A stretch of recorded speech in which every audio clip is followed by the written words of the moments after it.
Good afternoon and welcome. My name's Toby Boon. I'm the Director of Client Strategy for Powered by Nine. Powered is Nine's client solutions division. So essentially our role is to work with brands to help them stand out from the crowd and to realize big ideas across Nine's ecosystem of television, radio, print, and digital channels. Now, for the past few years, Nine has been commissioning a series of research studies under the banner of Cultural Conversations. We were here at PauseFest last year, where we talked to you about modern love and dating. And today, we're going to give you a glimpse into the future with the end of men and women. Or not.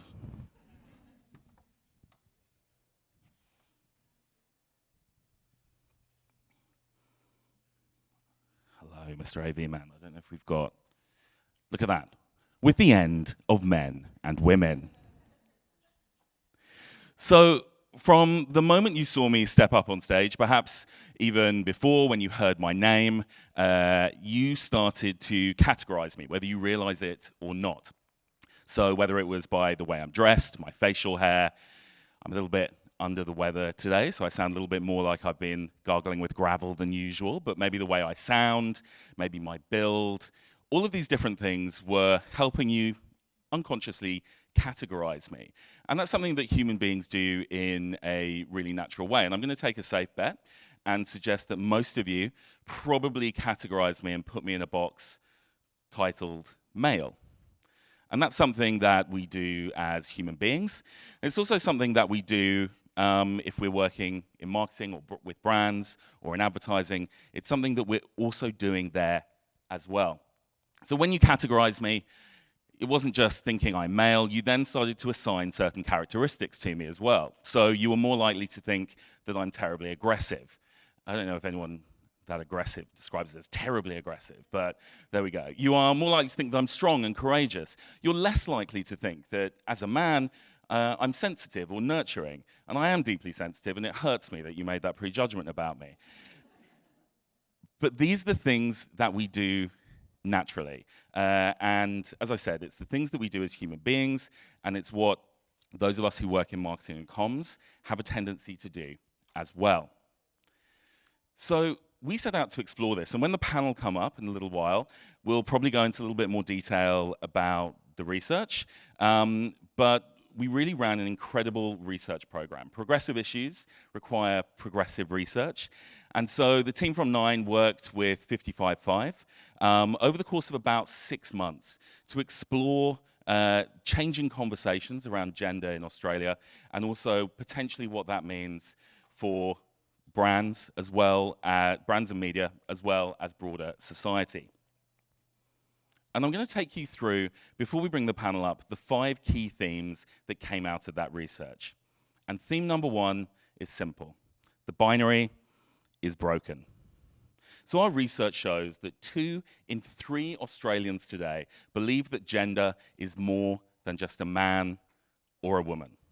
So in our mind, we've already started to take that journey away from that binary status of male and female.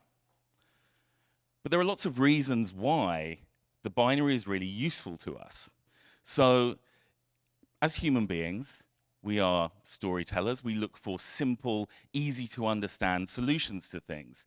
If something isn't bad, it's good. If something isn't hot, it's cold. If something isn't dangerous, it's safe. And if something isn't a woman, it's a man.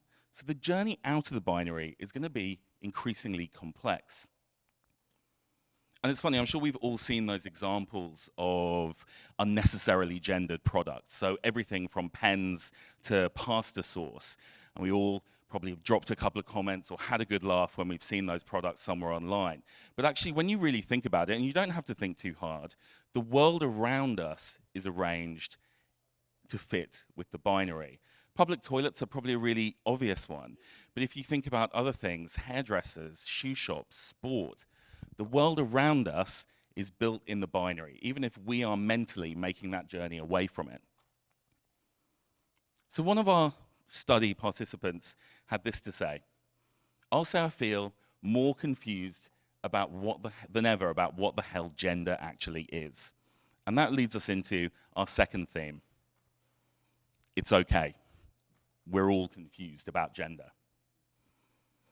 So a study showed that 72% of Australians describe themselves as being confused about gender. Now, bear in mind, think back a couple of slides, 2/3 of Australians believe that gender is more than just the binary, but almost 3/4 say that they're confused by what gender really means. And I'm going to read this out to you because I think that this is a great example of how deeply embedded our conceptions of gender are in us from a very early age. This was what one of our experts had to say. There was a study done where they had a baby in a room and they put a blue bonnet on it. And when people went in, they held the baby out and showed them things in the room. And when they put a pink bonnet on the same baby, they held the baby in and talked to the baby. Same baby.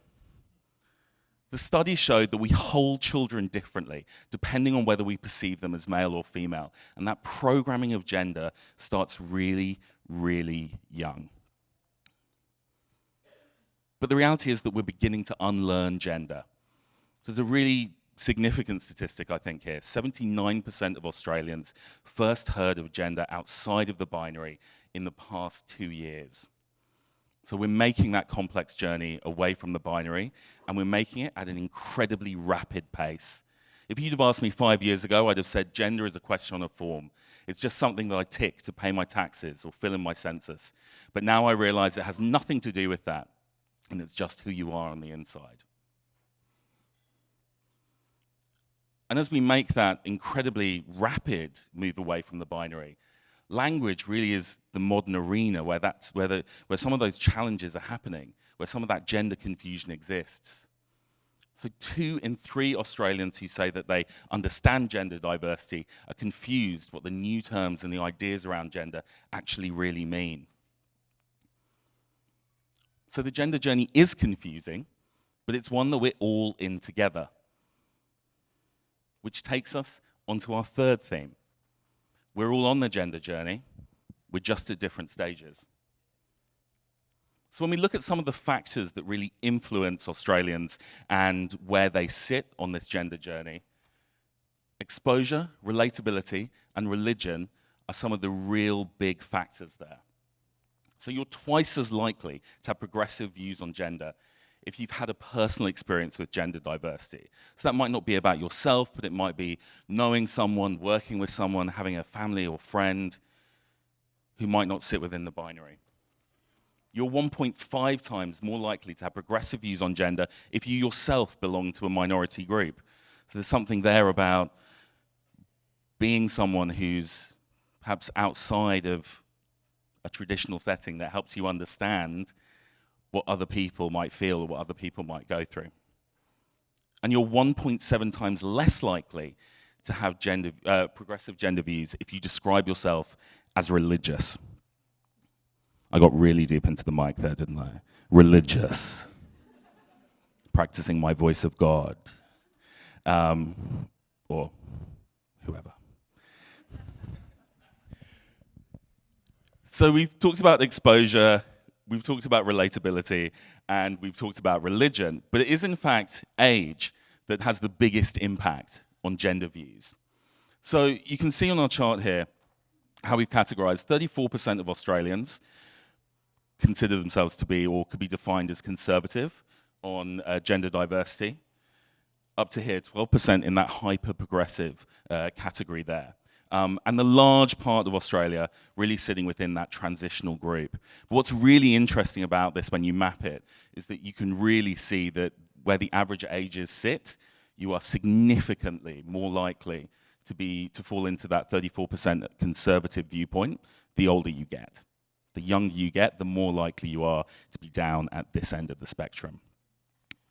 But something that's important is that it's a generational difference, not necessarily a generational divide. And these are some of the participants of our study.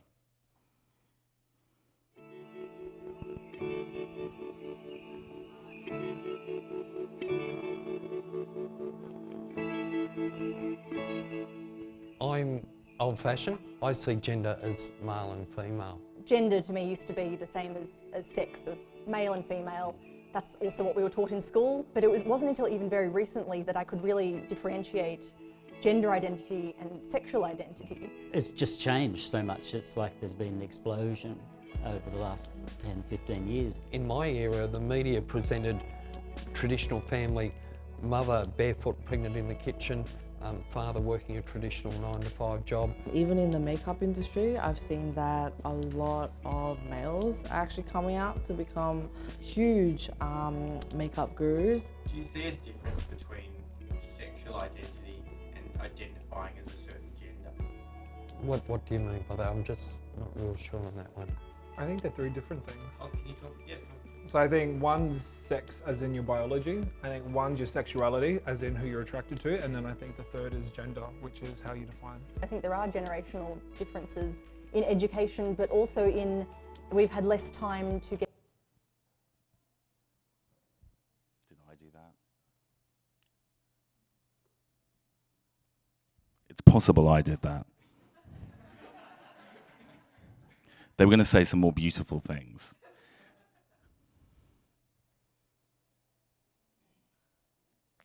Poor Elka, she'd be devastated to know we're all staring at her like this. We've had less time to get. I didn't touch anything, so that means it definitely wasn't me.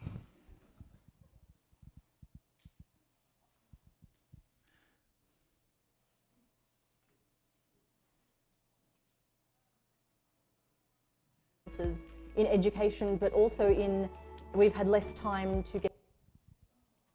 Oh, you'll never get to hear what we've had less time for. What could it be? Maybe that can be part of the Q&A later. We'll do a sort of, we can predict it and then the panel can tell you how close you were to being right.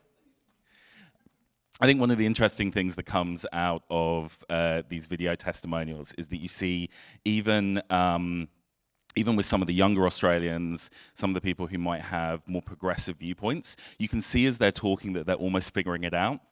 And that just having that conversation and vocalizing things is almost part of them getting beyond that confusion, them going into that journey. And it's so interesting to see the way how they frame things and explain things, particularly that age difference when they're talking to older Australians and really framing things in a way that is clear and simple in what a lot of us probably think is quite a complex issue and potentially difficult to talk about. One of the things that I also really love in there, when the younger Australian is talking about makeup artists, and I've watched this video, as you can imagine, a few times, the older Australian that she's with is just sitting there really nodding, is really into it. I was like, yeah, he knows his makeup artists. He agrees with her. There's a great new batch of men coming through. So the thing is, we all still need to learn. I don't think there's 100% there. I don't think anyone is 100% there. And generally speaking, the younger you are, the more in tune you are to these changes. There's a really interesting trend that we see coming through where, you know, I think we're probably still thinking in terms of generations of it's for older people to pass on knowledge and wisdom and information to the next generation that comes up. But actually what's happening with the gender issue is that it is a younger generation who are actually educating older people, people in the 2-3 generations above them. They're the ones who are really taking the lead, who are teaching us the language and really helping us to understand and maybe break down some of those things which have been really established for a long time. And the internet is definitely something that has made, was helping to make gender binary redundant for a lot of young people. Partly the anonymity, so being able to create an account of some kind where you don't need to present yourself in terms of your gender across social media in order to have your voice heard, but also the accessibility of stories. I mentioned earlier that we are innately storytelling creatures, and actually people whose lived experiences outside of the binary, being able to share their stories with other people is something which has incredibly opened up the conversation and incredibly shut down a lot of that kind of rigidness that we used to stick to. And that leads us into theme 4. So media, content and advertising. act as exposure therapy for gender progression. So whilst we arrived at the binary through constant patterned interactions of gender, we'll break it down in exactly the same way. Media, and I stand here before you, I'm not going to claim to represent all of the media. That might do my voice of God thing again, no. That might be too much, but I stand, I suppose, as a representative of the media to some extent, and can say with my hand on my heart, absolutely, we have been playing a significant role for a very long time in building the binaries. You heard from one of our participants there, the way that we portrayed traditional families, the way that we portrayed the stay-at-home mother versus the dad going out and working a 9 to 5. It's something that has really helped to kind of reinforce a lot of our stereotypes. But the reality is that whilst media might help build the binary, we can also help to break it down. And I suppose these are some mass media elements that are probably worth touching on. We talked a little bit about social, but then what happens from a mass media point of view? Well, during the study, participants talked about used a few different examples that came up time and time again of where media was breaking down the binary. So, for example, Sasha Velour, winner of RuPaul's Drag Race, streaming on Stan.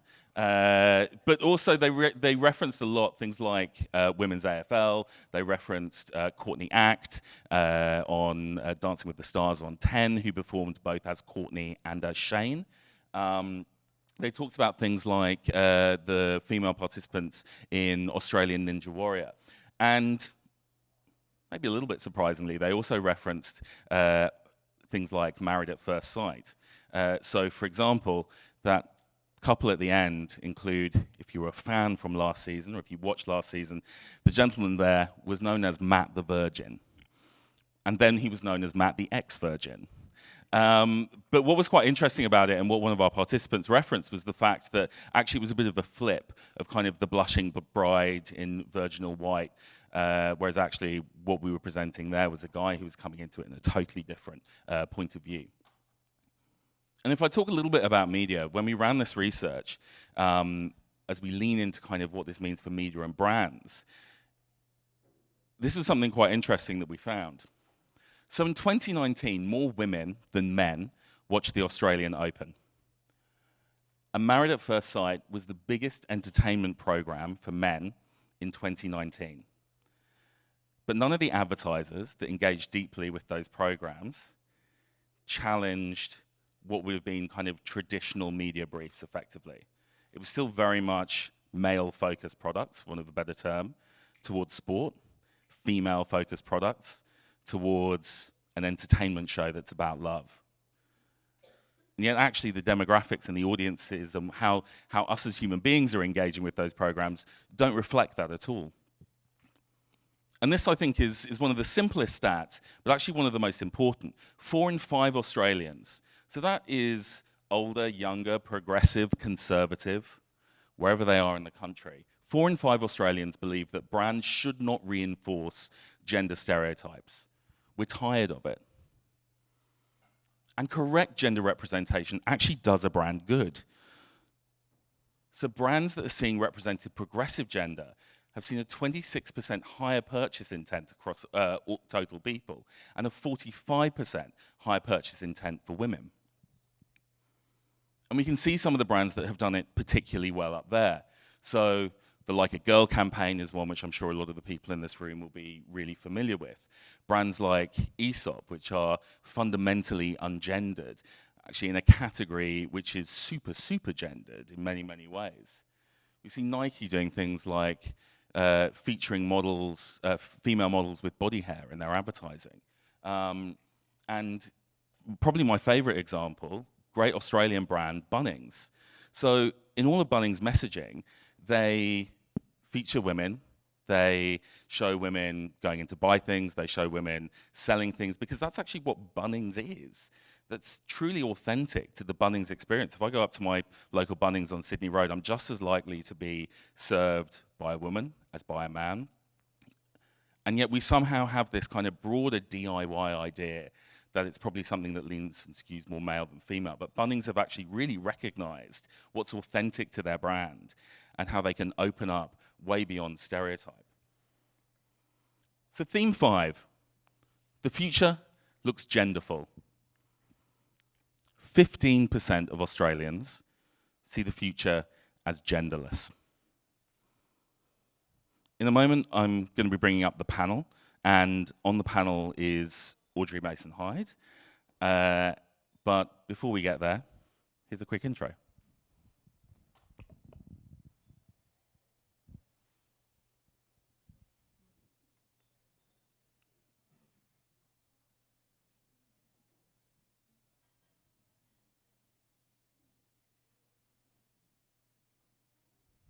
You're so much more than a blank page, Audrey.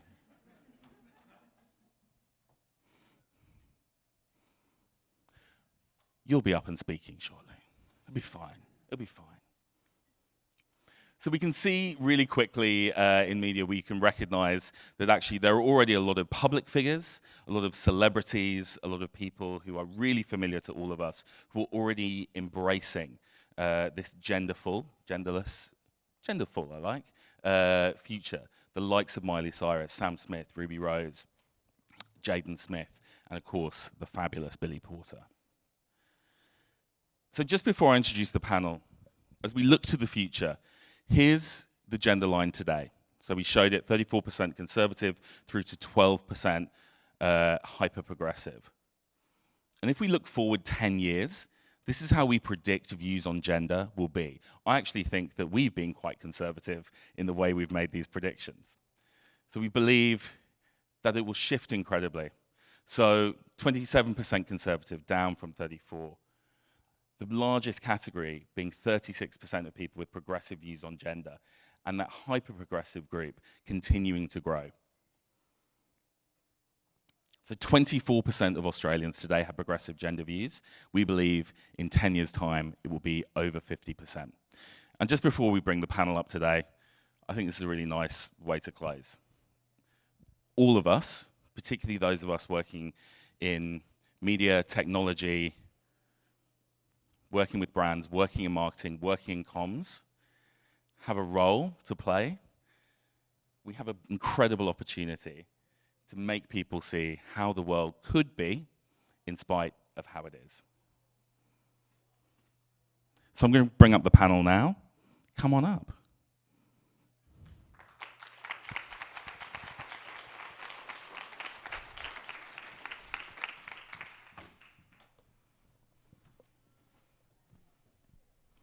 Hello. Hi. Everyone's got a mic. We Everyone's do. mic is working. I think so. Yes. Yes. Okay, Looks good. Everyone's name's spelled correctly up on the board. as far as I can tell. Fantastic. So I'll quickly introduce the panel. Oh, wow, it's much louder when you hold it here like this. So on our panel today, and I know there's going to be an opportunity to ask some Slido questions. So I'll ask a few questions first, but please, if you have any questions for anyone on the panel, or about any part of the research, please submit them via Slido. So on the panel today, Audrey Mason-Hyde. Audrey is a public speaker, slam poet, and activist. Audrey is already known for their role in the ABC series, Fucking Adelaide, which is really fun to say. Fucking Adelaide. And the movie 52 Tuesdays, as well as their TED Talk, Toilets, Bow Ties, Gender, and Me, on their experience with gender. Here to my right, we have Hannah Krijnen. Hannah is the director of the Human and Cultural team at 55.5, where she leads the qualitative offering, not as easy to say as I thought it was, as well as delivering commercial growth strategies for a wide range of brands and businesses.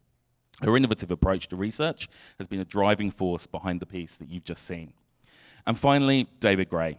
Dave's a strategy consultant and freelancer who works regularly with Nine Empowered, working with and worked really closely on the team with the End of Men and Women as part of your consulting scope. Dave, I think you've been pretty modest on your bio there, because I think you were really the driving force behind the research. So maybe it would be good for you to share a little bit about why this feels like the right time for us to be having this conversation and for a business like Line to be looking at something like Yeah, this. sure. So I guess we decided to initially commission this research about April last year, and there was quite a few things happening culturally, socially, kind of going on that was suggesting that actually as a country we were moving away from this traditional idea of the gender binary. So we had things like in Tasmania, Tasmanian government made it optional to put gender on babies' birth certificates. So actually said it's not an important thing that we need to know anymore about human beings. What else is going on? We saw social institutions like Facebook, who's been a real big leader in this space. So Facebook traditionally had 50 gender options that you could choose from when you created a profile.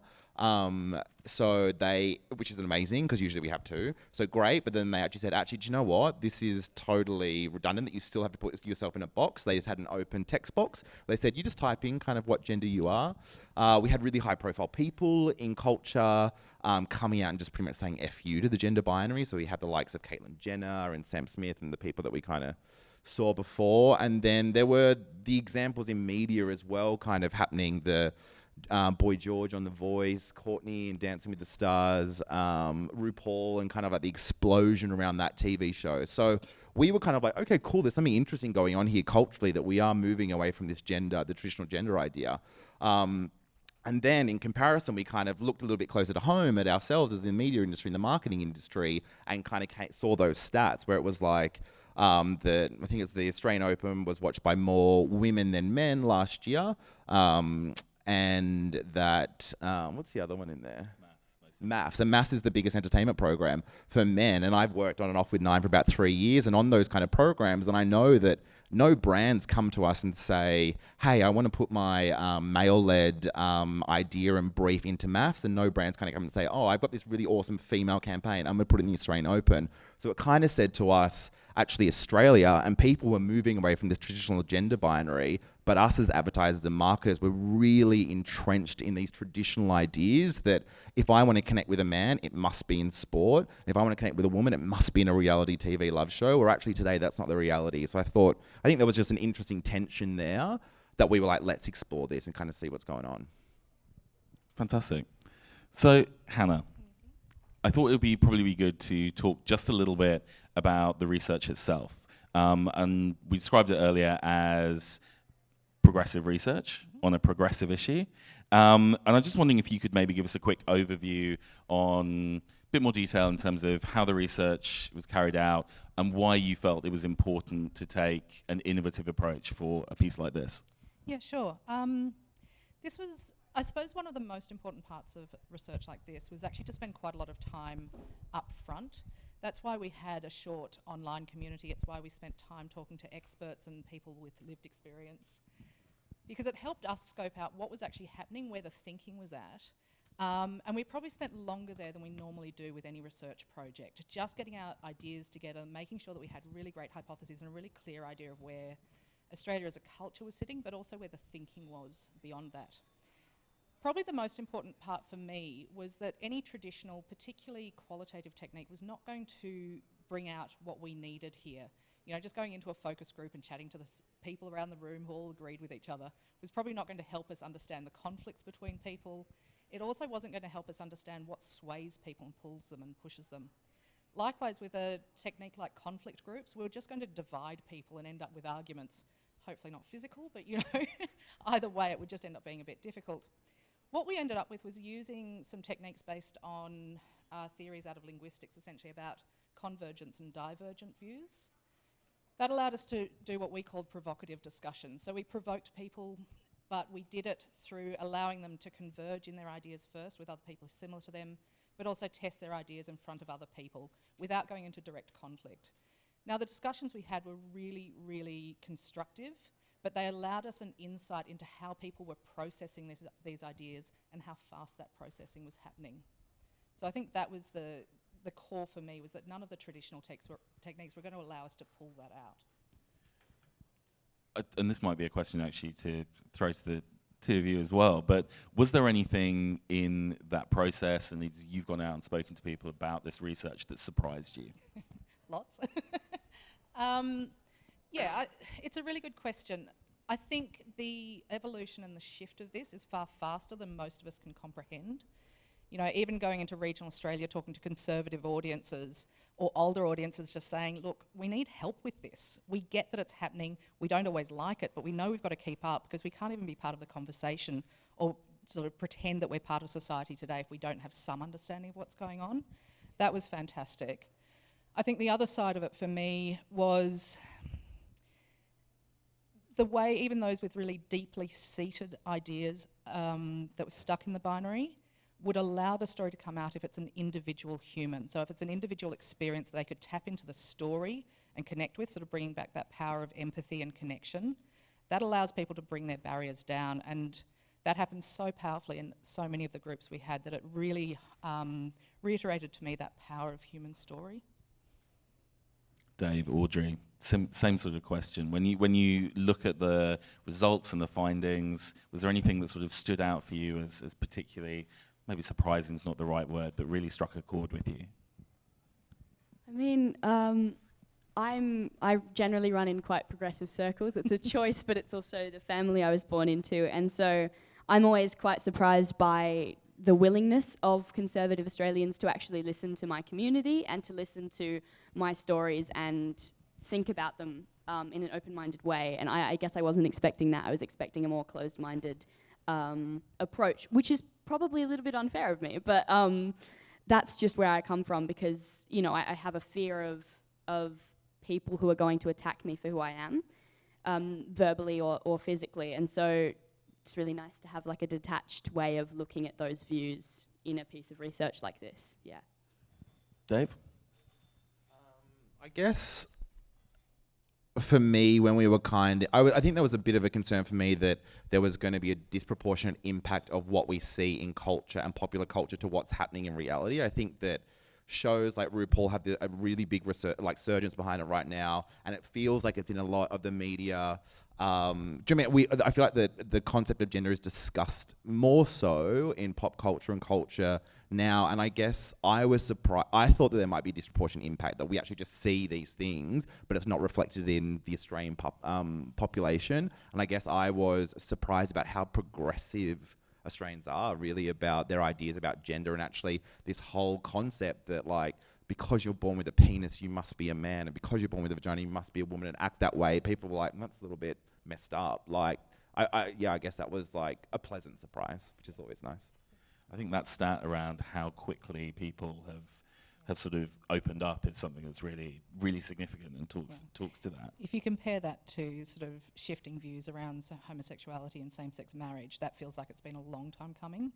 It feels like most people didn't come across the shifting idea of genders until very, very recently. So even though you're still getting resistance in some quarters for those sort of conservative guys in regional Australia who are like, oh, but there's that guy in the supermarket and he wears skirts down the street and I'm fine with that and I'll accept him.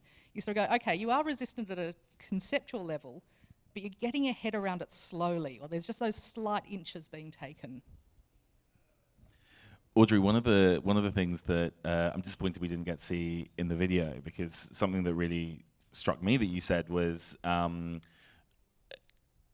you talk about a sense of freedom in being able to be yourself, which it really has stayed with me since the first time I saw it. But why can't you still be yourself and identify as a girl? Can't people just be tomboys? Ooh. I identified as a tomboy for a very long time, and it's only been, within the last maybe 2 or 3 years that I've kind of come to realising that's not who I am. And that comes down to this very theoretical idea of gender that I have formed over about 3 or 4 years, which is based on the idea of distinguishing between the separate aspects of gender. So you have your biological sex, so your chromosomes, your genitalia. You have gender identity, so it's like how you feel on the inside. And then you have gender expression. And gender expression is how you dress to, or how you look, or what surgeries you get, how you modify your appearance to match your version of your gender identity. And even within the LGBT community and within circles of gender diverse and gender fluid people, it's often, there's not a lot of separation between terminology. And I think that's really important to grasp, because I get it from a lot of people in my life, why can't you still call yourself a girl and just wear the clothes you want to wear? Because it's not really about clothes. Clothes were like a gateway drug into realizing my gender identity for me. So I started dressing more masculine, and I suddenly realized, it's actually because I'm not a girl. I'm also not a boy though. And it took me even feeling those feelings a very long time to come to terms with what that was. And so it's going to take people who haven't got a grasp on those emotions a lot longer to come to terms with it, which is why we need to start now doing that and understanding those separations so that we can accept everyone fully. We never shared this with you, Audrey, but I think one of the stories that I reflect back on a lot when we talk to you, in the online community, we had a guy, not a guy actually, sorry. We had a woman in her 70s who had transitioned in the last 5 years. And if we compared that to the younger non-binary person we had online talking about their transition, you can see that time with the idea and time with the idea in society has a big impact on how it feels to come down to identity versus expression. And so you sort of focusing in on identity is a really important part of that. Yeah, and I mean, I had a lot of trouble with my body image and with thinking about how I was perceived by other people for a very long time. And I've, within the last year kind of realized actually being non-binary is freedom. It is that thing of I have a lot of freedom. I can say I have a female body, but it's also a non-binary body because I identify as non-binary. It's a thing that I only just learned how to do. And I think that the coming to terms with that and the separation of your body and your identity is really important and should be shared as much as possible in all mainstream education and media. But So you talked about sharing there. What would have made it easier for you to realise your identity? representation. I mean, I don't know that I've actually seen a single character on screen ever that properly represents me, that is a fictional character. I see it on social media a lot, like people who are very, very similar to me, but I don't think I've ever seen a TV show or a movie where I feel that I completely relate to the character or that I'm represented, and certainly not in advertising. It just doesn't happen for me. And it's important to define norms and stereotypes, but it's also important to realize that sometimes it's not just expression that's different, it's actually identity. And I still haven't seen that, and I'm waiting. And it would have made it a lot easier. Just realizing that the term non-binary was out there, or that gender fluid as a word was in the world, and that people were identifying as that, would have really helped a lot. Because it's a pretty terrifying thing to have to come to your identity with no one telling you that that's a possibility. Yeah, it's pretty mortifying. And you talk about representation there, and I imagine that, and particularly in advertising, Dave, how have brands that you've gone out and spoken to about this research reacted to the findings? Do you know, it's been interesting. I think I feel incredibly lucky to have kind of worked on this, because I think that it's really interesting to me as a marketer and representation, but it's also really interesting to me as a human. And I think that's kind of the thing about this research piece has been like, it's really important that we educate ourselves first and foremost as humans, and then also how that kind of like filters down into the work we do in marketing. And I guess a lot of the brands that we've taken this out to and spoken to about this have had a similar type of thing, which has been great. There's that positivity. And I guess there's also been a kind of feeling of being kind of like very overwhelmed by it. I think like one of those like first things that we were kind of talking about is that it's not easy. It's not as though it's going to be able to flick a switch and then, okay, cool, the binary's gone and we're all okay. It's going to be a really long, complex journey out of it. And I remember we were talking to, and I think people get really kind of like in that, because I remember we were talking to an airline about this, and I never knew this. I thought it was so interesting is they said, well, when you book a flight, you've got to put what gender you are. And the reason why you have to do that is because they assign a weight to what gender you are. So, and then because of that, they know how heavy that plane's going to be and all of the stuff that kind of come off the back of that. So we kind of start talking to them about this, about we're moving away from this traditional idea, and there's that element of panic being like, it is so deeply embedded in our business because it's so deeply embedded in society that if this goes away, how do we kind of cope with that? So I think there's that, but I think that it is that kind of complex, long journey. And I really hope what comes out of this for a lot of brands is that we do need to get to that point, but first and foremost, it's about representation, and it's about we can make really simple changes today that kind of take us. So as a industry, we are helping to move towards more of an inclusive, freer kind of Australia. And I mean, I'm float around in non-binary and gender fluid circles a lot, and I know there's a huge following for all things LGBT, for all things representation. And I mean, huge shows have taken off even more than it was projected they would have, like Euphoria, because they have that representation. And it's that thing where you just engage a different audience. I'm always way more likely to buy something or to consider buying something if I feel I relate to it or it shows me something I haven't seen before. Because it engages me as a human.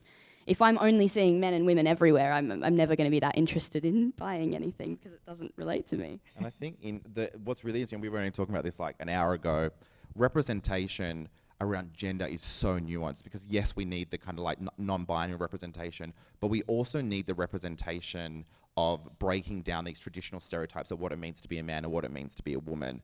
And I think that is where we, as an industry, it's very easy for us to fall back and rely. We've got so many decisions to make, so it becomes very easy to fall back and rely on a stereotype. So I think that as an industry, when it comes to representation, there's definitely that, and there's also definitely representation of what it means to be a man and what it means to be a woman today. So when you're casting ads, having that awareness and consciousness of saying, am I just putting a man in this role, like in this car ad driving the car, because I've been conditioned to believe that a man should drive the car? And would it still work if a woman was in the car? So I think that it's so nuanced. And I think there are some really easy things like that, like casting decisions in ads, like really understanding, am I reinforcing an outdated stereotype here, or am I actually kind of helping us move towards this kind of like freer future? And I think one of the wonderful things I'm now noticing across all of my projects is in the last 12 to 18 months, it's gone from occasionally in a group, someone would put up, oh, does it have to be a man or a woman? And everyone, you could see them almost sort of groaning, rolling their eyes and going, of course there's one. To now, regularly when we're taking advertising in to test and explore with people, you get half or 3/4 of the group going, why are we still talking about young, pretty blonde woman at this pool? Why are we still talking about dad playing this role? Recently I looked at some ads where the dad died, and they're like, of course it's the dad that dies. You know, it's always mum left with the kids or things like that. And so people are really pushing that sense of even just break from the stereotypes. And to Audrey's point about different audiences, you can open up to so many different audiences. This isn't, yes, it is about the LGBTI community, but it's also about conservative Australians. It's also about older Australians, and they're also looking for different representations, different nuances, and things that feel real to modern life today. I think it's one of the things that simple stat around 4 out of 5 Australians are essentially tired of clumsy dad and multitasking mum in every single ad. I think probably, we talked a lot at the beginning of the presentation around complexity and confusion. That's not a world that a lot of brands feel very comfortable playing in. They like to, it's that old thing. I don't know how many of you maybe worked in an agency or a media owner before, and we want to see this done for the first time, but we'd love to see a case study about how successful it can be. And there will be, people that have to take some brave steps in this. Does it need to be kind of jump 2 feet in, or are there small changes, incremental changes that brands can make to their comms that will make the difference? I mean, it really comes down to the brand. There are brands that are going to really sit well with jumping 2 feet in. One of the case studies that Dave and I have kept coming back to talk about is Gillette, because their initial go at the best a man can get was really controversial. It had some commercial hits, but they didn't walk away from it either. 6, 12 months later, they've come back with new versions of that, and they're sort of sticking true to the course, which builds respect, even if not everyone agrees with it. There's a bravery and a boldness to that. But, I come back to that Bunnings case study. Just seeing women leading DIY courses can be enough to get people onto a sort of more modern idea of gender and people and representation. So I don't think all brands need to be leading the charge, but all brands at least looking at what is it we can do and questioning those casting decisions that, as Dave spoke about. There's That's those, really key. Yeah, there's those little things that we can just do, and I think it is that big, scary, super confusing thing, but there are so many little things. And as we one of the big things there was like, the way we get there is through constant exposure, constantly being exposed to the idea, oh, actually, that's not what a man's about. That's kind of like not what a woman's about. That constant exposure and reinforcement is kind of like what gets us there. But then in saying that, I also think there's an opportunity for someone to really tackle this and challenge this. I know that in our progressive pals in Sweden, they have introduced a whole new gender-neutral pronoun, hen. So actually, they have created a whole new word, 'cause they said, you know what, our kind of like binary kind of language doesn't reflect the world today. So they created this whole new world, and that actually came and started with first social and activist kind of groups, but the marketing industry there really championed that and really started using the concept of hen within their communications. And now it's been elevated all the way up to government, where now it's kind of recognized on a government level that there's an extra pronoun. I think, now I've never worked in media or advertising, but as a consumer, as a viewer, I'm always wanting ads and brands to jump 2 feet in, of course, but I also realise that must be difficult when you've got a brand that doesn't really conform to that necessarily. But it would be incredible to have the next generation of young people be brought up with this idea that they don't actually have to be a man or a woman, and for that to be reinforced by everything they see, whether it's literally just changing ladies and gentlemen to people or the audience, or whether it is talking about, instead of brothers and sisters or sons and daughters, you just have children or siblings. It's as simple as like a simple word change, and that's not generally going to upset older Australians necessarily, because they might not realise what that means, but it makes a huge difference walking into a room as a non-binary person and not having to fit into either box. It makes you feel safer, it makes you feel more connected to everyone in the room. And it's literally just, words changing or putting a person in an ad. It's that thing of casting. It's the small decisions that are just on the face of the brand, I suppose. And, we can see the projections. Those projections are conservative projections, but they still tell us within 10 years, over 50% are going to be there in terms of progressive or hyper-progressive views about gender. So in terms of a risk for brands, I don't think there is the same risk that there is with other issues. Sure, it has to align with who they are as a brand, but there's a willingness to talk about this, right from that sort of base level sort of stereotypes through to really stretching the idea of who we mean and who we talk about and who we represent. Actually, interesting, brings me back. So we're actually working on the next research project for this series, which is all about echo chambers and how we live in echo chambers today, and what does it mean for brands and content within that. And something that's kind of coming out, we were actually just randomly in a group for it last night, but it was kind of exactly that point. It feels like as an industry, we've been conditioned to believe that doing good and making money are mutually exclusive. Like, I've either got to kind of go stand out there and stand for this really, really big thing and get awareness, but actually it's risky and it's not safe for my money, but it is these, like, you can make the exact same ad that you're making today, and to Audrey's point, just put those little nuanced changes in there that make it feel more inclusive. So I think that this is a really interesting one that we can tackle. We can do exactly kind of what we're doing now and make these really small nuanced changes and move us towards this kind of like better, more inclusive place, and then have people see themselves in the ads that we make. Fantastic. Audrey, you talked about representation, and I think, well, actually, sorry, I'll take a step back.